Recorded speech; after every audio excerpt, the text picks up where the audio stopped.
What's up, everybody? Welcome to another episode of the Venomcast. I'm your host, John K. And to my left, he's on my left today, we have the one and only Mr. Jan Van Lier. Big round of applause for Mr. Jan joining us. I'm probably going to have to get rid of my background because it sucks, but that's okay. We'll get to that in a minute. Jan, thank you for joining me. We are obviously going to talk about Iowa. You had a very strong run. Very, very excited for you. Good start to the season so far, which has really been your Achilles heel lately. I'm sure that feels really good. Yeah, last two seasons anyway. Definitely been a little tricky trying to get the bad luck out of the way. All right, cat, get out of here. Um, this cat was trying to be part of the interview.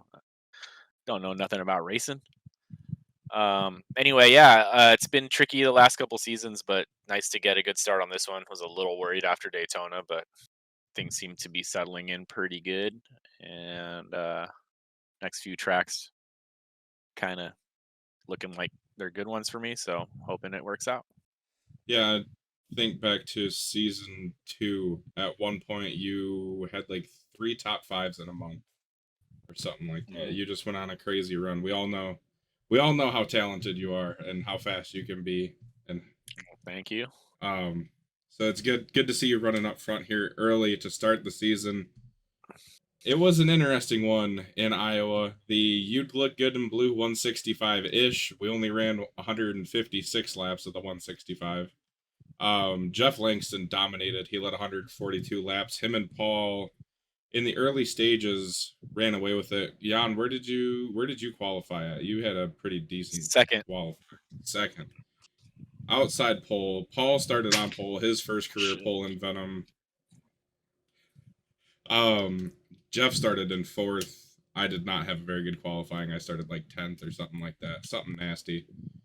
Um, it was tough to pass. Iowa, multi groove track.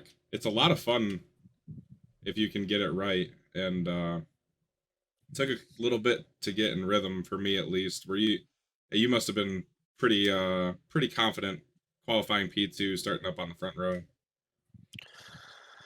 Yeah, it was a weird race for me. I think I kind of almost don't remember it. It was kind of just it's just made sure to stay calm. I knew I had a good line because Brantley had figured out this tire saving line that was working pretty good for us. So I just wanted to kind of get into space where I wasn't falling too far back, but I had room in front and behind, and I could just concentrate on running that line for as long as possible so that I would have a little bit later uh, long run speed. I think the race kind of worked out the way that I had thought, which was that we were going to have an early caution or two. I think we had one, and then had a longer green flag run, and then a few more cautions there at the end. And that's pretty much what happened. I think we probably would have had a few more cautions at the end if the race didn't get time shortened.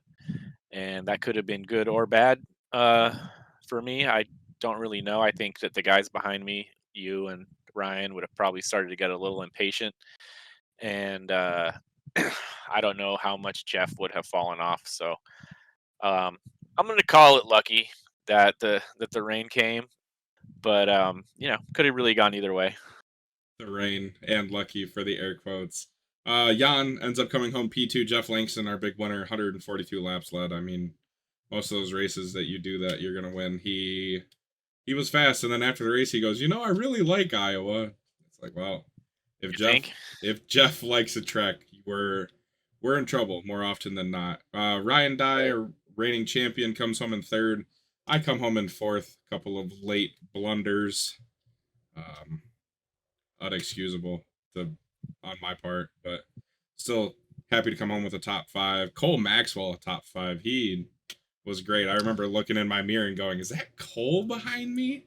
Yeah, he snuck up on in there. I mean, he had troubles early, which I didn't notice until I watched the broadcast back.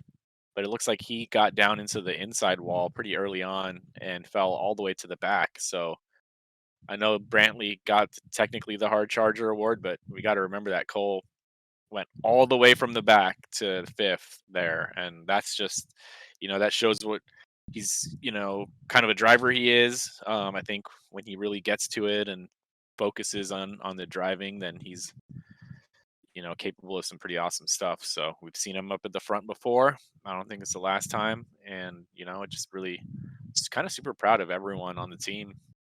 Really good job. I think we all got in the top 10 there. So Yep, Cole has grown as a driver leaps and bounds, and he's dangerous. I expect to see him up front more and more. William Salamoni comes home in sixth with a lap lead. Chad Stearns in seventh. Paul Sargent in eighth. Good rebound. He had kind of a tough day.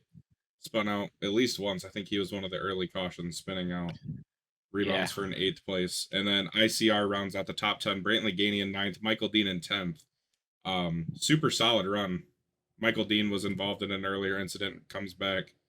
Brantley really quietly does a very good job staying out of trouble, keeping clean, and comes home with a ninth. And that's, again, like you just talked about, you're very quick to talk about how well your day went, but almost as quick to talk about how well the team did. yep. And that was an important one. I mean, that's a race where you have to keep your head cool. You have to be thinking long term, managing your truck, trying not to get into too much trouble there. And I think that's what kind of we did. Obviously, some people got into some issues. I think most people that race got into something. So it's a tricky track. Yeah, tricky track and hard to pass. I mean, you get all the bumps in one and two, and if you go through there with the right line, you can miss most of them. But pretty much regardless, you're gonna end up hitting some bumps. And if you enter one and two too shallow, you just get a garbage run up off the corner, and you make it really difficult for yourself. And Yeah. then three and four, there's three different lines you can run. You can run the wall and that top lane. You can run the middle lane and still get pretty good runs, or you can run the bottom, which Ryan, that's where he was at all night. Ryan was on the bottom. I was middle to top most of the night. I think you were up top later in the runs for sure. Yeah, later when we were doing the restarts, I was running on the top in 3 and 4 because it was a little faster. And but through 1 and 2, our tire saving line, we were going all the way down to the bottom. I kind of trying to make the most of the turn and really just kind of let the truck do most of the work. When you did it right, it just kind of felt almost like the truck was driving itself. So that's kind of how you knew you were doing it right. You weren't feeling a lot of scrub in. The wheel wasn't feeling heavy. You're just kind of trying to guide it right into that little groove. So that was pretty good. But yeah, running 3-4 on the top towards the end there was definitely better for trying to catch somebody. Kind of wish I'd had maybe 2 or 3 more laps to try that, but at least I didn't lose that second spot either. Yeah, you did a good job not to lose that second place position. I was coming for it, and then a caution comes out late. The second to last caution we get, um, I'd started to run you down. I almost earlier in the race, you were running that tire saving line, and you get out of it a lot earlier than I do, going into one and two, just because I enter it deeper and arc it more. And I almost ran you over like twice, and I was like, "Oh man, I need to like chill out before I run Jan over on accident and really cause some issues." Um, Yeah, I think I might have even said something on the radio like, "Hey, I'm saving here, so if you want to go yeah, around or whatever, go yeah, for it." my bad. I did the same thing to Crawl. I got our megastar Michael Crawl all screwed up because he thought I was trying to pass him and I was just trying to cruise. So sorry again, Michael. We talked about it and we're cool. Just a mistake on my part. I seem to be making a lot of those lately. Um, we'll finish out the rest of the finishing order. Kevin Sargent finishes 11th. Kyle Dumig in 12th. Really good start here to the season for Kyle Dumig. I think he Hell said yeah. he wanted to finish top 10 in points, top 15 in points, top 10. I think it was top 10. He's Bunch of done solid great. runs will do that.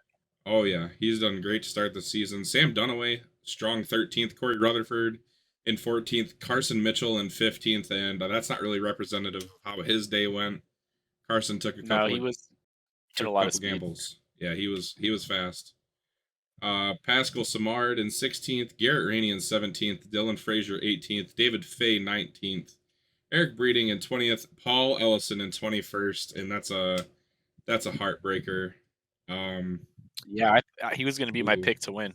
yeah, Paul was dangerous, and I mean he could hang right with Jeff until really, really, really late in that green flag run, and I got around him to get in a second before green flag pit stops, which we'll get to in a second. But that's a tough finish for Paul, finishing 21st after having all that speed. Started on the Yeah, pole.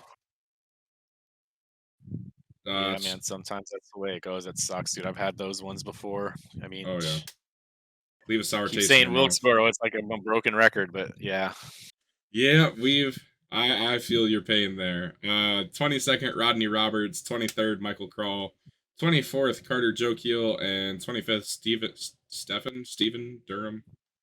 It's one of yeah. the two. Crawl had like the worst race of all time there.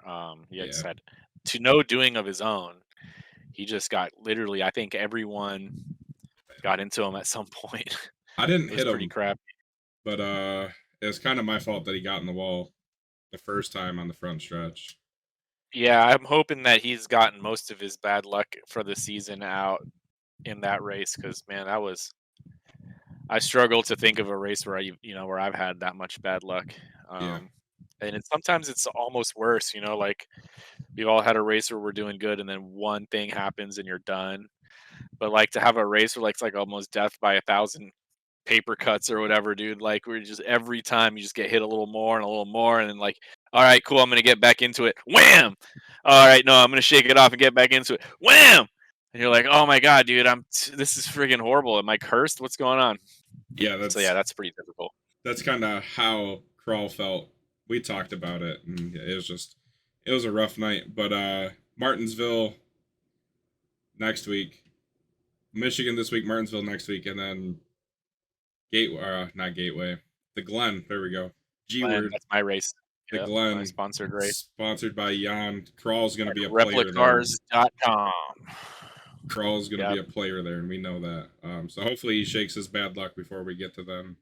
that's pretty cool. And for those who don't know, in that race, the replicars, whatever it is, replicars.com, I can't remember the amount of miles we're driving, but let's call it the 100 winner will get a prize specifically chosen for them from replicars.com, which is a pretty sweet online store that sells diecast collectibles for racing, but mostly they have like mostly road racing stuff. So IMSA and Le Mans, and they have some classic NASCAR stuff and not too much new stuff. But someone will get something pretty interesting. I'll promise that.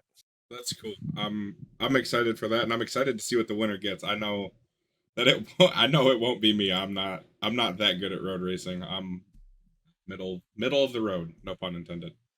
Yeah, I'm Um, excited to see who gets it and what I'll be ordering from. but yeah. So that's the running order. Again, kind of not quite indicative of what all happened. Carson had a lot of speed. Had a top five truck. Paul obviously top five speed. He started on the pole and had really good speed over the long run.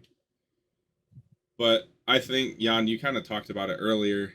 Um, Early yellows, and then we get a green flag run. Which, when everything got strung out, finally, it was nice to have that green flag run. I know you worked really hard all week long in practice, and that got talked about in the post race interview.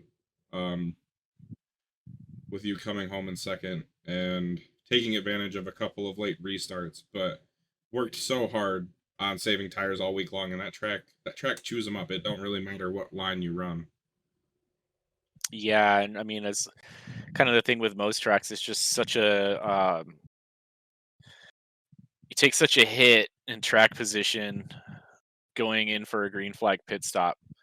And I think most places that we run, if you can do it on one stop versus two or whatever, if you can do it one stop less than the other people are doing it, you're going to be that much better off. So, I mean, I think this was one of those races where it was pretty clear that you had to go the distance. And I don't think we had anyone trying to, maybe a couple people trying to split that. middle chunk a bit, but it was clear, I think, to most people, especially those that had practiced, that to do well, you had to be able to do like a 70-75 lap run. And the other thing about that track is it's really hard to do that in practice because it's kind of boring when you're by yourself and just running laps. You kind of just almost fall asleep, and then you make one mistake and you hit the wall or something, and your whole run's over. Or you just get tired and you're like, I can't do this anymore. I think I did 240 something lap runs, and I'm like, both times I was falling asleep at the end of them. So it was nice to do the full ones there that day before the race. I think that helped a lot. Yeah, I think the most I did was like a 57 lap run. And once you get to a certain point in the run, it's like 10 or 15 laps, maybe 20 laps. The tires just plateau. And pretty much from lap 20 to 75, you're running the same lap times. Pretty close. That was the nice thing about the line that we had was you'd be able to, for the first 20 or 30 laps of that, you'd be able to get like a half second or so, less and less every lap, but about a half second at first. And then at the end, yeah, I mean, like at the end of my 80 lap test session, I was still able to do whatever that was, 25 flat or 24 flat. I can't remember what it was, but pretty dang good times. Still after 80 laps of tires, just by kind of refocusing and making sure you got that line. So I knew that line was going to work out. I knew all I had to do was kind of just make sure that I drove the line in a way it naturally is a line that's very difficult to pass. So if I'm driving that line and you're behind me and you don't have like 5 lap newer tires than me or something like that, it's going to be almost impossible for you to pass because it's got an early turn in and a really slow arc through the corner. And it's almost like you're where they want to be at all times of like when they're trying to pass you. It's like you've turned in too early for them to get you on the inside. But if they try to get to your outside, it might be difficult too. It's a good one. So I think that helped out. Props to Brantley. Yeah, it's tough to tango there. And I made Carson work for it. He pit. We talked about him taking a gamble late.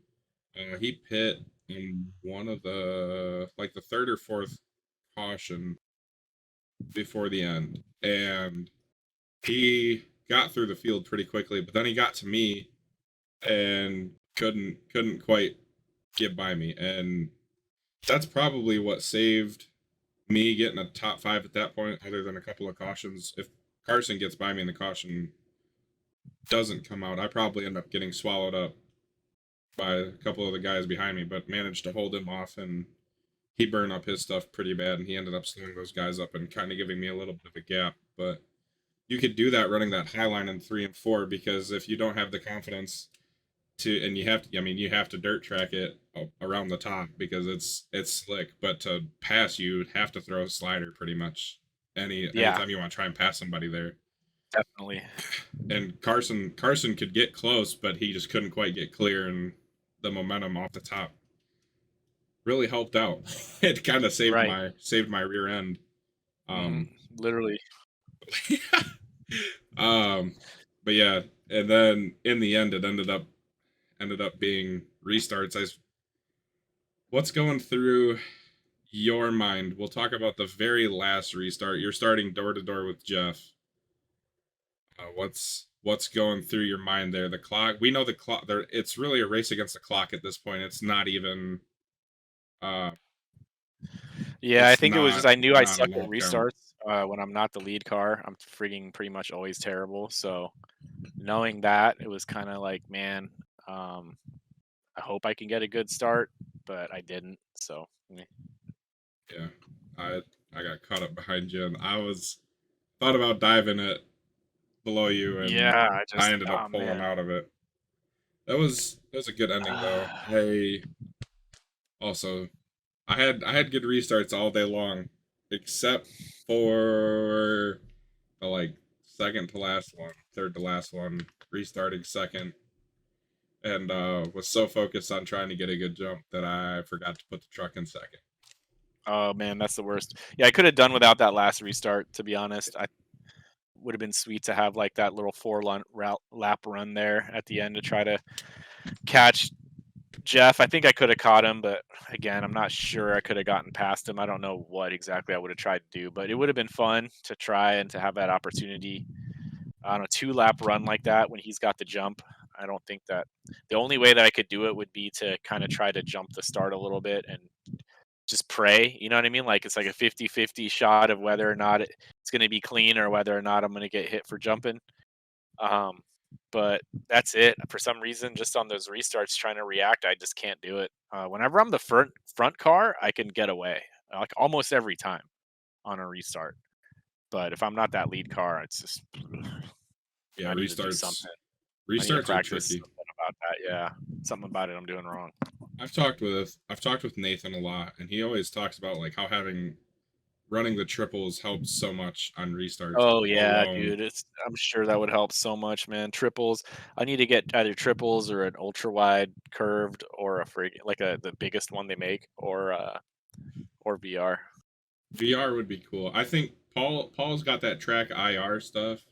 Yeah. That stuff's pretty wicked too. It allows you to look around. That might help some too. You know, that's pretty cool. One thing that R Factor, I always talk shit about R Factor too. But one thing that they did have that was cool is they had, you have your mirror on the top, the virtual mirror. Mm, They had 3. So it'd have like the virtual mirror on the top, and then on each side of it, they'd have like another mirror that was kind of angled, and you'd see like outside your left and right oh, door, that is kind and of it's cool. just sat on the top of your screen. You could see like, I mean, you'd totally be able to see when they take the jump. You know what I mean? So that'd be kind of cool to have um, in the absence of triples, but you know, take what you can get. Yeah, absolutely. Well, I mean, you kind of mentioned it a little bit, talking about not knowing quite what to do. I think back to Bristol in season 2. Yep. You and Andy coming to the start finish line out of 3 and 4. It would have been cool to get something kind of like that. Be close enough to have an opportunity if you went for it again, or just tried to drive around him. But Jeff, when it comes to like a 2-lap shootout like that, he's gonna be super hard to beat, and everybody knows. Yeah, yeah. If I could do Bristol again, I would definitely try the outside line around 3 and 4 on that last lap.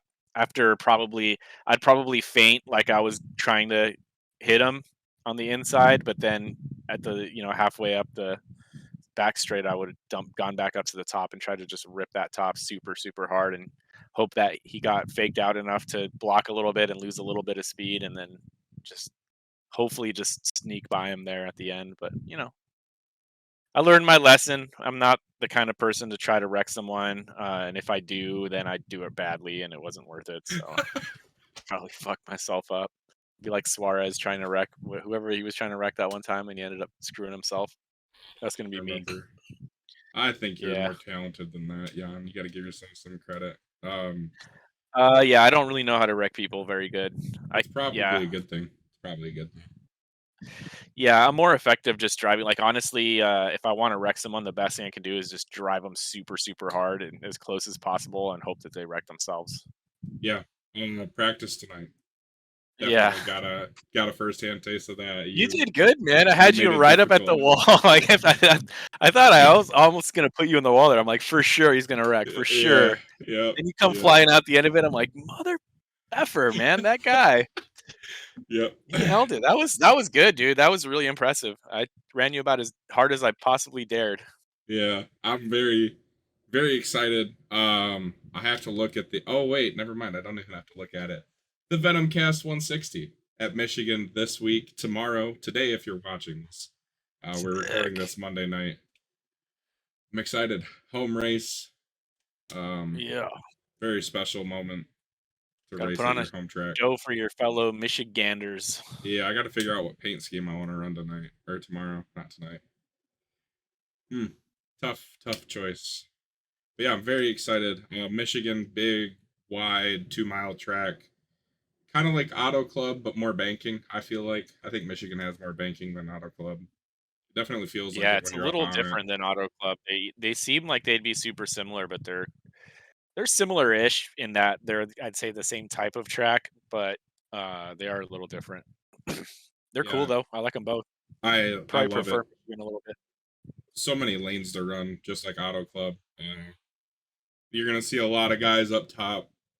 That seems to be the tire saving line. You're gonna see a lot of guys not quite on the bottom, but they'll be wrapping the first seam. That's the fast line, but you're gonna burn your stuff up. And the tire fall off does not seem very bad. So it's gonna be interesting to see how everybody. If you run the top, Yeah. if you run the bottom, it falls off pretty dang quick. Yeah. I don't know. I did I did a run the other day and it didn't seem to fall off that bad. But I was moving around a lot. I was moving all over the place. It's always hard to tell when you're doing it by yourself because you don't know how hard other people are going to be pushing. And when you get Right. to the race, you almost always end up using more tires than you did in practice because people tend to be pushing a little harder. I hope I don't use as much tire as I used on that practice run with Paul following me. If I use any more, I won't have it. So that's good information to have. But Yep. I'm excited. I think if this race can stay green, there's not going to be really any getting strung out. I don't think, because the draft is so Probably not. important. The only way I think that would happen is if there was some sort of wreck that didn't cause it to go yellow or something, but that's Right. probably not going to happen. It's going to be a lot of Top Gun moments, I like to call them. A lot of fighter jet stuff. You're going to be coming right up on people's bumper and shooting to the inside or the outside. I'm pumped. Season 2 was the last time we were here. Paul Ellison came home with the win on a very bold strategy call. Had a set of tires laying around that nobody else did except for a couple of people. A lot of commotion happened at the front that I benefited from and led a couple laps. Just came home with it. But I'm excited to see what tomorrow brings. I think it's gonna be one of those races where you feel like you don't have to be on your toes the whole time, but it's gonna be very close, compact racing to where there's gonna be a lot of people afterwards that are gonna go straight to bed because they're just gonna be exhausted. Yeah. Very excited. What's your goal for tomorrow, Jan? Off to a good start this season, looking to keep it rolling. Top Pretty 5 much. last week. Yeah, same kind of deal, I think. This one isn't beyond the realm of possibility. If I was going to pick 5 tracks that I had a chance to win at this year, this one wouldn't necessarily be out of that list. So, really, I don't want to sacrifice a good finishing position to try to go for a win, though, unless it seems right. So, probably aim for top 10, top 5. Try to get everyone in the team around that same area. Hopefully, that's be the ultimate goal. But at the end of the day, really, it's just have a good time. I feel like if I had a good time at the end of it, then my race probably didn't go that bad. And whatever it ended up being, if I'm smiling at the end of the race, it probably went pretty good. So that's really my goal at the end of the race, is to be happy. I think that's something that gets lost in translation often, is people not having fun, trying too hard. Yeah, I'd love to see a good race from everybody. I'd love to see no one getting wrecked in any stupid incidents. I'd love to see people kind of just like being respectful and driving smart and not trying things that they haven't practiced.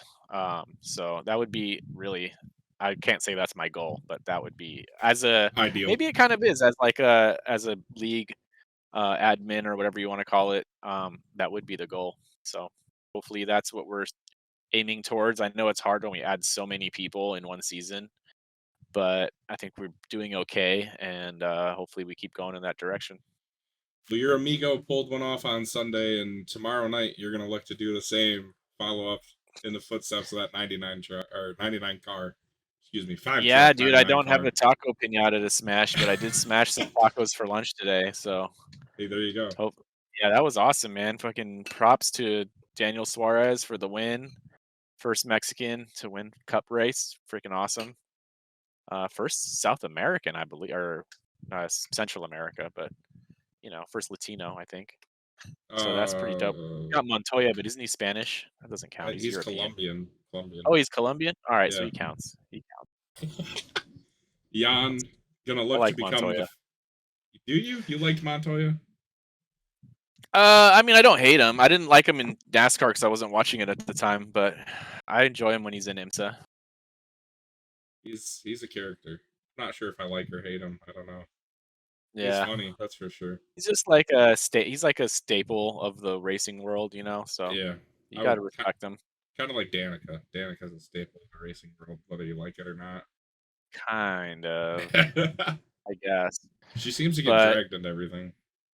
yeah. I mean, I'm sure if I was watching NASCAR when Montoya was in it, I'd probably think a little bit different. So I really only know him from IndyCar and sports car racing. He's generally pretty good there. So, There you have I'll it, confirmed. but Yeah, he's better. Suarez is better. He's better. Amigo's First, the man. Amigo picks up his first win. Jan looking to do the same tomorrow night or tonight. Well, technically tonight. Everybody's gonna be watching it on Tuesday. Tonight at Michigan. Jan, thank you for joining me. I know this is kind of a quick episode, but we're both tired and It's we all both good. Yes, have stuff sir, to Bob. do. All right, dude. I'll see you tomorrow. Best of luck, homie. Yes, sir. Good luck to you also, Mr. Van Lier. Thank you. And that's all we got for you guys this week. See you next week. Peace.